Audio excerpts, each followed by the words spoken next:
Hello everybody, welcome back. Again we have another video for you, and in this video I'll show you how you can know if somebody has saved your video on TikTok. But before that, please do make sure to like our video, subscribe our channel, and yes, we will simply start our video now.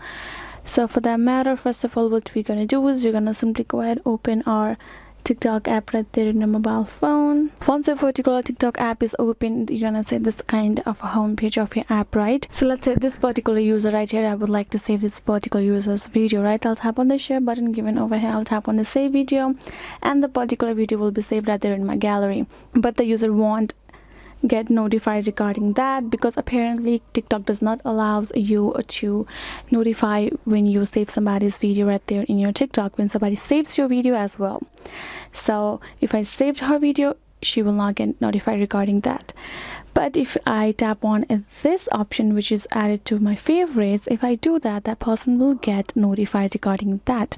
So let's say I have, this is my profile. If I go to my inbox section over here, I'll get notified if somebody has put my videos to their favorites regarding that.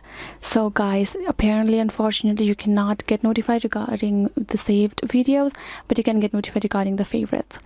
So yeah guys, this is it. I hope this video was helpful to y'all. Thank you so much for watching, and I'll be seeing you guys in our next video.